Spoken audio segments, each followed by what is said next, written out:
સુરતમાં મહિલાઓની યોજાઈ મેરેથોન, આરોગ્યની સાથે ટ્રાફિક નિયમો અંગે દોડથી અપાયો મેસેજ। સુરતમાં મહિલાઓમાં સ્વાસ્થ્ય જાગૃતિ માટે સતત પ્રયાસો થઈ રહ્યા છે, જે અંતર્ગત આ વખતે આંતરરાષ્ટ્રીય મહિલા દિને નિમાયાએ સતત 8મી વખત નિમાયા ગ્રેટ રન 2025નું આયોજન કર્યું હતું। આ દોડમાં 2500થી વધુ મહિલાઓએ ભાગ લીધો હતો। આ દોડમાં મહિલાઓને તેમના આરોગ્ય માટે તો જાગૃત રહેવા માટે સંદેશ આપવામાં આવ્યો હતો, પણ સાથે સાથે ટ્રાફિક નિયમો અંગે પણ જાગૃત કરવામાં આવ્યા હતા। સમગ્ર આયોજન અંગે નિમાયા woman centre હેલ્થના director Pooja Nadkarni સિંહે કહ્યું કે મહિલાઓને સ્વાસ્થ્ય પ્રત્યે સભાન બનાવવા માટે સતત પ્રયાસ કરી રહી છે। આજના વ્યસ્ત જીવનમાં મહિલાઓ પોતાના સ્વાસ્થ્ય પર ધ્યાન નથી આપતી, ત્યારે મહિલાઓને જાગૃત કરવાની જરૂર છે। આ ઉદ્દેશ્ય સાથે દર વર્ષે આંતરરાષ્ટ્રીય મહિલા દિવસ મેરેથોન દોડ નિમાયા ગ્રેટ રનનું આયોજન કરવામાં આવે છે। રેસમાં 2500 જેટલી મહિલાઓએ ભાગ લીધો હતો અને મહિલા સશક્તિકરણની સાથે આરોગ્ય પ્રત્યે જાગૃતિનો સંદેશ આપ્યો હતો।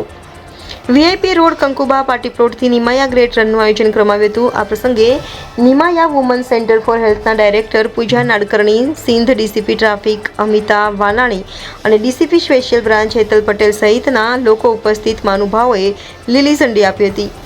રિપોર્ટર નૈતિક રેશમવાળા, સુરત। જી મેડમ, आज सूरत शहर ट्राफिक शाखा और निमाया हॉस्पिटल संयुक्त उपक्रमे 5 किलोमीटर और 10 किलोमीटर की मैराथन दौड़નું આયોજન કરવામાં આવેલું છે, જેમાં કુલ 1500થી વધારે અલગ અલગ ઉંમરની મહિલાઓએ ભાગ લીધેલો છે।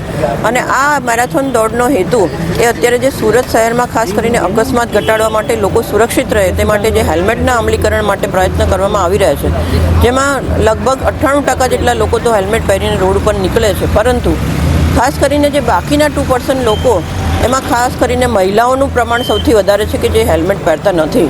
તો ક્યાંક ને ક્યાંક મહિલાઓ પોતે તો સુરક્ષિત રહે, સાથે સાથે એમના પરિવારને પણ સુરક્ષિત રહે અને હેલ્મેટ પહેરે તેના ઉદ્દેશ્ય સાથે આ મેરાથોન દોડનું આયોજન કરવામાં આવેલું છે। મહિલાઓને શું સંદેશો આપશો?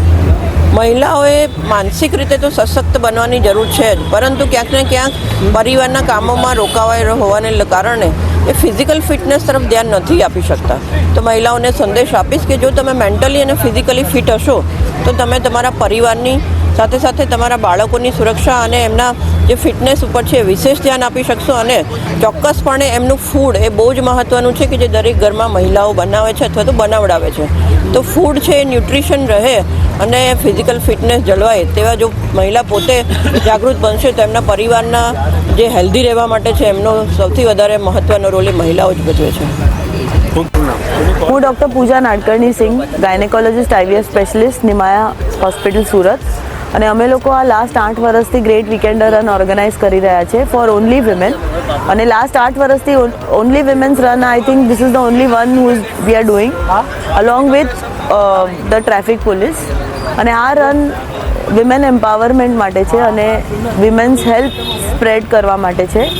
ઓલમોસ્ટ 1500થી 2000 મહિલાઓ દર વર્ષે દોડે, starting from 10 years to 80 years। આજે બી એક 76 year old મહિલા અમારી સાથે જોડાયેલા છે, એ લોકો 8 વર્ષથી દોડે છે।